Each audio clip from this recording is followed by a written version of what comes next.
So, Koki, it begs the question now, if people see some ulterior motive behind the president's decision here, whose responsibility is it to step up and take the next step to say, this is what needs to happen for us to regain the trust of the American people?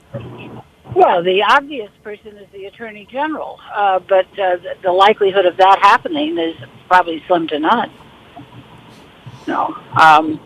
So you now have the Deputy Attorney General, and as I understand it, the White House has said that they are acting on his recommendation to do this. But I think that you are going to hear a louder and louder cry from the Democrats on the Hill. But whether that will be responded to or not is very unlikely.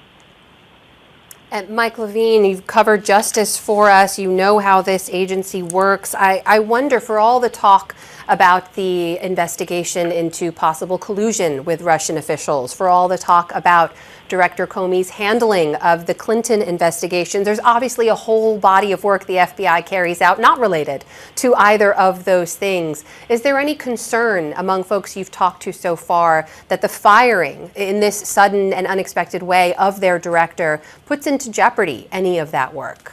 I've heard nothing to that effect, and of course the FBI is an institution that has survived decades of controversy and challenges.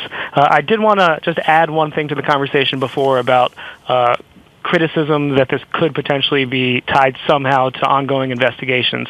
Lest there be any doubt that the firing of James Comey is at least tangentially tied to ongoing investigations, President Trump himself brought up the investigation to the alleged collusion in his letter to FBI Director Comey today, telling him that he was being fired.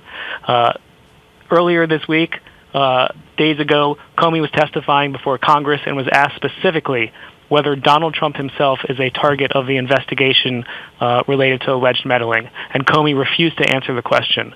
But in his letter to Comey today, Donald Trump made a point of saying that Comey himself had told the president that the president was not a target of this investigation.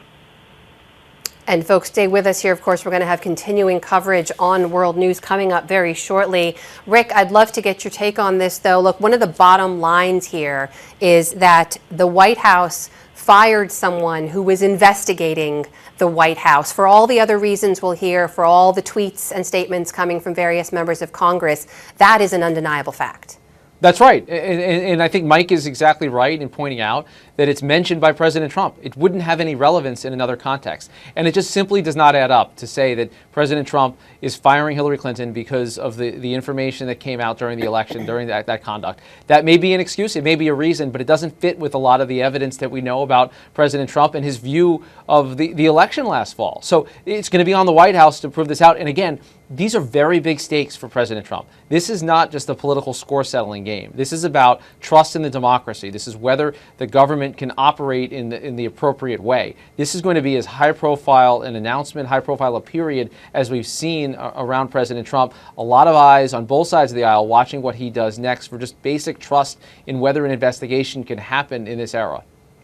Rick Klein in our Washington, D.C. bureau, ABC's political director, Mike Levine, who covers FBI and justice issues for us, and Koki Roberts. Thanks so much for being with us. Guys, thanks for staying with us.